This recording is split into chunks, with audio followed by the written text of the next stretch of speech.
Play the game. Hello and welcome to Kerbal Space Program, where today we'll be flying a mission to rescue that poor little probe that broke on Duna that I posted a couple of days ago, I think. Really. Anyway, so first things first, what we're doing is we are flying our the tug ship up for. We're flying this massive fuel tank up into orbit so that we can take our lander down, take our lander without having to make it extremely big. So basically it's going to be tugging it along all the way to Duna.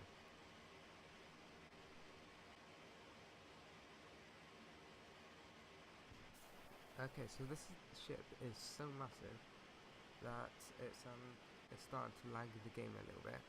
So it is currently running at quite high speeds. It took me about 10 minutes to get up into orbit, but thankfully, because of editing, you'll be only seeing 2 minutes for it to get up. Oh god, I wish I had that so much. Also, I'm playing on KMP, which is Kerbal multiplayer. I got it working for me in this, and he's launched ships, but he's only launched one space-going ship, which is the one that you can see right now. I have launched quite a few, but I always take mine back. I haven't you normally create satellites when you're first starting out, and then you create things that go to different planets or moons and come back and land when you're a bit better at it. So we're just coasting to the edge of the atmosphere and pushing the orbit out. So that's my apparatus. I think my apparatus should be about 95 kilometers, I think it was. Anyway, so it should be about 95 kilometers. So it's nice and low because of the O-burst effect. You the lower your periaps / apparatus is, well, both of them actually, the less fuel you need to jet out onto to fly out into the to do an interplanetary transfer. So now I've sped this up, but because the server went well, the client went weird because it's still in development, the mod, so it went a bit weird and I had to leave and rejoin. And because it's it has to sync the universe every time you time warp, as you might see when I finish time warping on this. It will say where it normally says time warp blah blah blah, it will say syncing universe, sync with universe or something like that. And because of that, it time warped my very nice lunar lander back to where it was before it landed. So it's just taking it down to land at KSC. I did spend about an hour trying to get this to land at KSC, and then I just thought, oh my god, it's taking it away. It's taking the landing away, but I spent so long on trying to make it land at KSC, so I'm just going to use Jeb to land there. But luckily it was almost on the trajectory to land at KSC anyway. So that's just Jeb getting out, and this is the extremely sped up creation of the ship, which, as you can tell, the client is still a bit glitchy because it's not accepting any of the pods as it's not accepting any of the pods as there really. So I had to reload the ship And then I noticed this, the cupola module, which they do have in the ISS. It's like this nice little, it's a nice module which you can look out to the back down on Earth and see everything. So I thought I might as well give it a try. I might give it a look, but because it has to dock to that ship, so I had to put the docking port on it, and that's why I couldn't use it. So I decided to go for a sort of rover design thing with a jet engine on it, because Duna does have an atmosphere, and I figured, hey, this might actually work if I used a jet engine. So I'm just, thankfully, it's building it quite quickly. And then I realised that I should put a little probe body on there so that I don't have space junk orbiting Duna, because that is where this is going. And then I put plenty of parachutes on it because I didn't want it to crash into the ground and blow up. I'm not sure. Well, if you are experienced playing Kerbal Space Program, you would know this, but some of the new people might not know this. If you place a docking port down in the VAB, if you place a docking port down and you put another one on top of it facing the other way, you can. It works like a separator, but you don't have to put. If you're docking at something, you don't have to put another dock onto it. So I realised that I didn't put the jab on there, so I didn't know how much fuel I had, and also it was quite late at night. It was quite late at night when I filmed this because I haven't really had much time on my hands to film it, so I just used the ascent guidance to take me up there, and then you see the nice view that Bill has of the thing the pile of basically explosives underneath him. And then I forgot to switch to the I got to switch my control to the probe body, and that's why it flipped over. Also, I didn't realise this when I was doing it, but I didn't realise it was Bill until I got to about Duna, until I was circularising at Duna.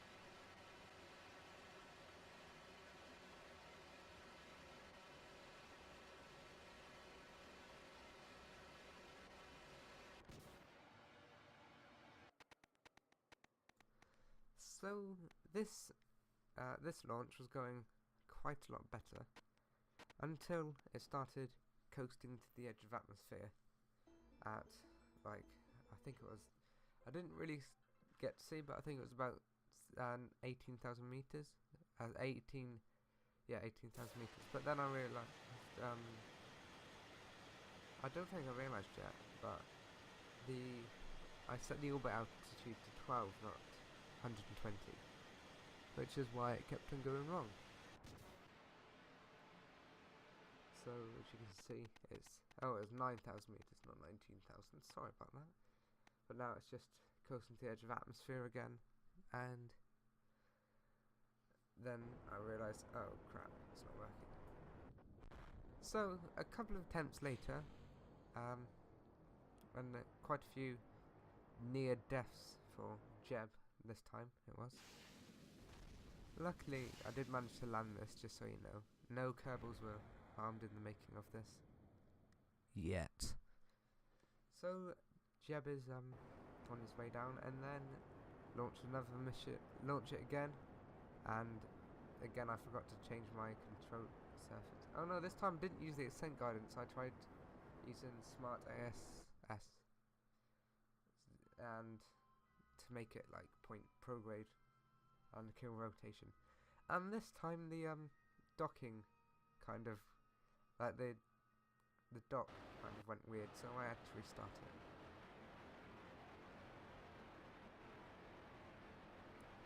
So this will hopefully be the penultimate launch for this episode, because by this time it took me about an hour to do this. For you it's only been 9-10 minutes ish. So I was getting quite bored, and I really wanted this to work this time, and nothing has gone wrong yet, except from the me accidentally pressing V. Ascent guidance is working brilliantly, as it's always designed to.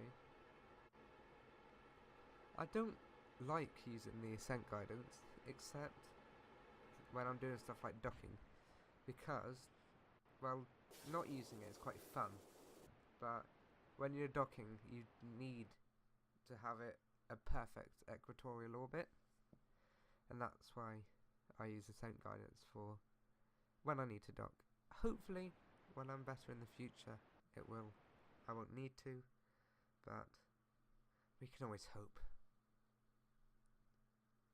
As you can see, I think the delta V meter is going a bit weird. I'm just going to change the quality of that I can see.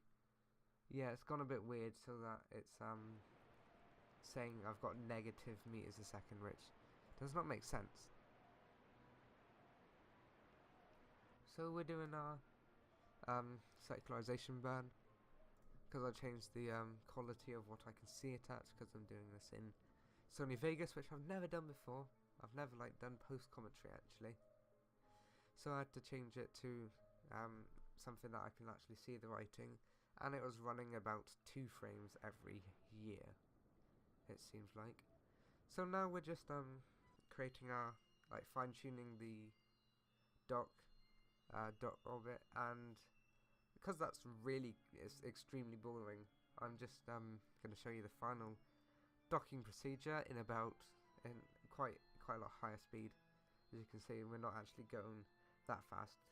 We're going about half meter a second, and there we are. We have docked.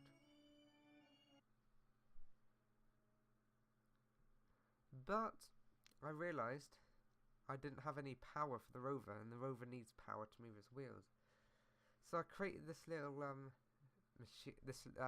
power unit for the rover, but because I'm using a different recording software than I normally do, if you click out of the window, which I accidentally did, it stops recording, which I didn't realise until I didn't see the little green thing in a circle, because I'm using NVIDIA Shadow Play, but it did look quite cool.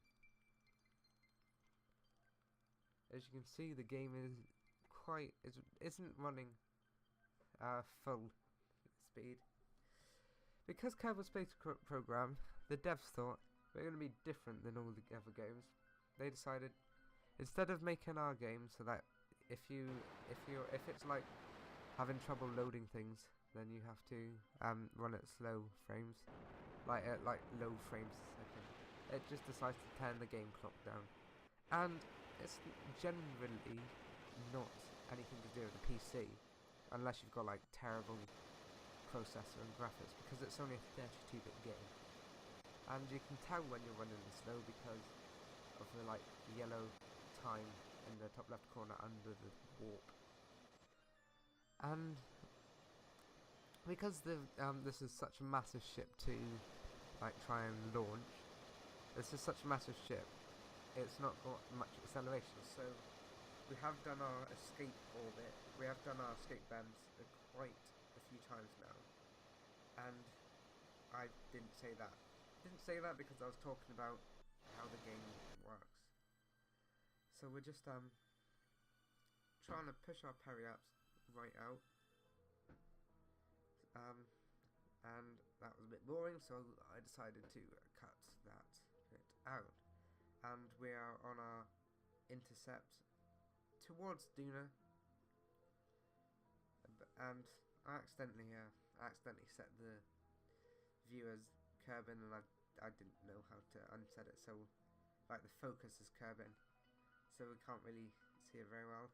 And we have entered Duna's sphere of influence, and pretty well actually, where our apparatus is just skimming the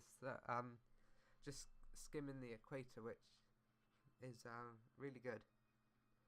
So by this time I started recording at about 11, because I thought, why not? By this time it was about 2 in the morning, so I just used the McJeb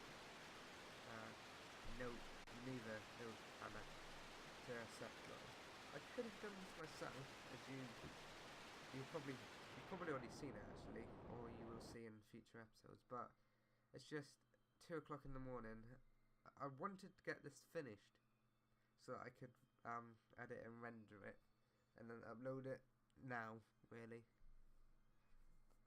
So, because my voice, I've been ill for the past bit, and for a couple of days my voice went, as in I could hardly speak.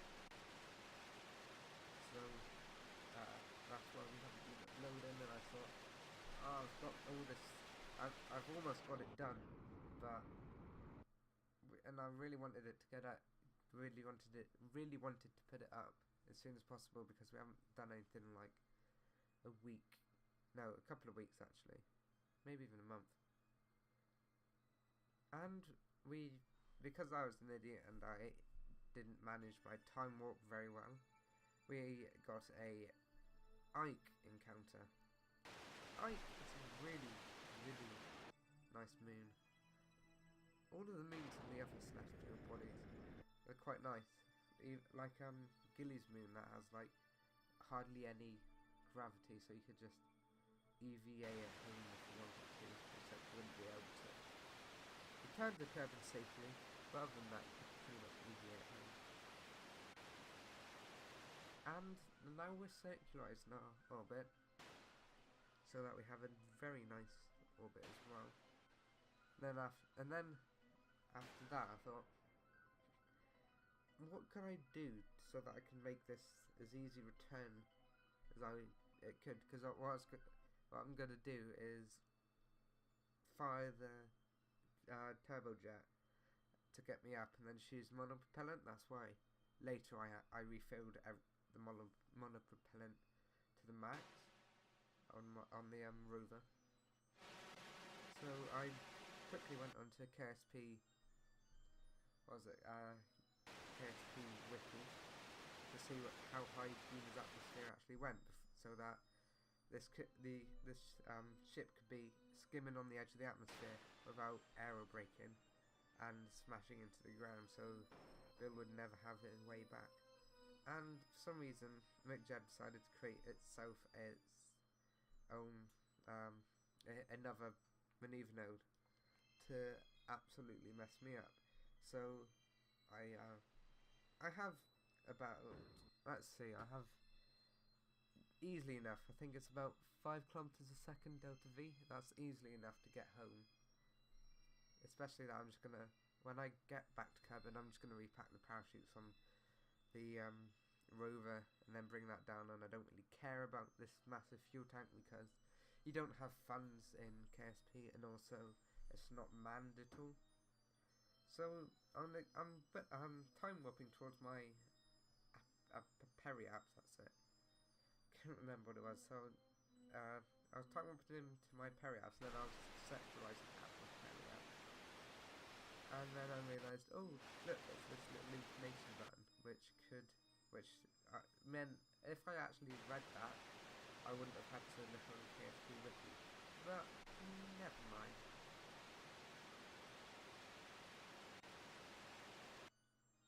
Okay, so we're almost finished our circularising the van, and then I'm going to undock the Rover and then dock the little weird thing to it.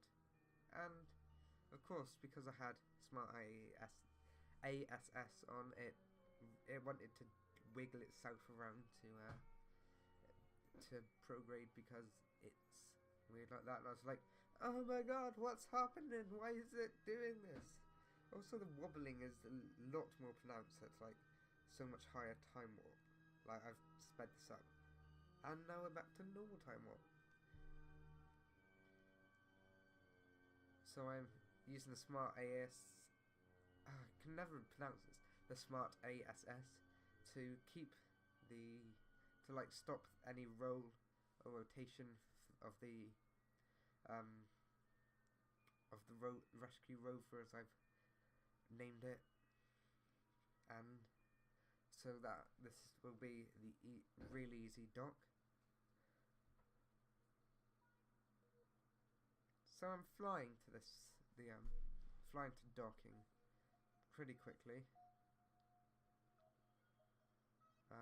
What? It doesn't say how fast I'm actually flying towards it, but I accidentally unset it as a target.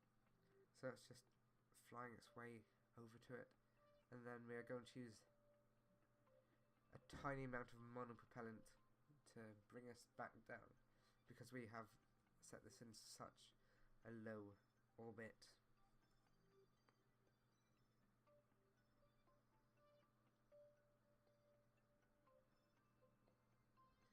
So now we're just waiting for the wobble to stop, because sometimes they are weird, like the docking's weird like that. And just as you saw, I changed vessel, but that didn't work.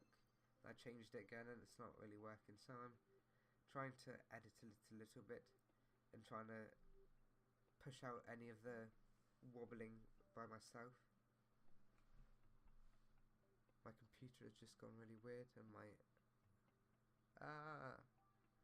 is it gone all black? I can't see what's happening. Okay, that's better. I had no idea. I panicked because I thought my computer just broke. Anyway, so now we're on I think that's 100 times time acceleration in game. This took literally forever. I think I just set the automatic the warp helper to take me to periapsis, I think, and then I just sat down on my bed and watched TV. So after many days, about 90 days I think that is, let me just check. After 90 days, oh god, I can't see what I said. Anyway, after many days of being in space, Bill, and in a very confined cockpit, Bill decided to have his first spacewalk. And after he flew back to the main ship he said to mission control, yeah, I'm just checking that everything's there, but really he wanted to just stretch his legs and get some exercise. Oh, it's 270 days that he was in space. Imagine sitting down for nearly a year without moving. God, these Kerbals are just amazing. And now we're aerobraking at Juno, which is basically using the atmosphere to stop people so they don't waste unnecessary fuel. As you can see on the map, there's our little drone, little remote controlled rover that's meant to be inspecting Duna for us, but that's not happening.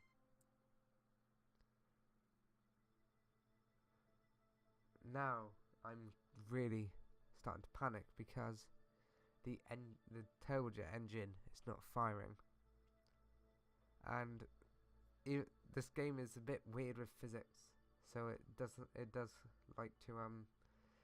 mind if your air intakes are facing the wrong way. It doesn't mind that, and it normally lets you run it.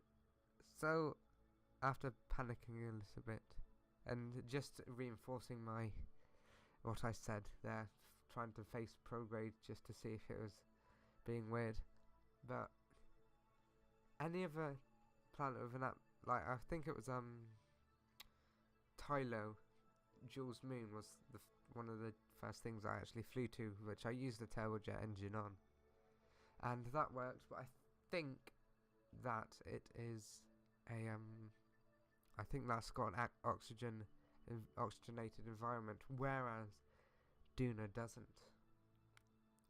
So now I'm praying that these parachutes work and doesn't rip Bill to pieces.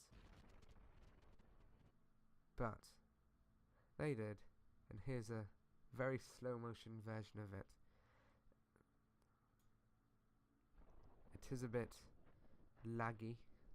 The that because I thought I could slow mo. I could if I record this at 60 FPS. I could slow mo this, but then I wanted to make it so slow, so it was running there at about 15 FPS, if I'm right, because I slowed it down so much more, and inevitably, Bill died. I'm not sure if the multiplayer has, if like he will respawn at all or not. Also, it doesn't like Kerbal multiplayer doesn't like you quick saving and quick loading because it is weird like that. Anyway, with a bit of debris left on Duna, I think it's time to end, and next time we'll be doing something a lot more interesting.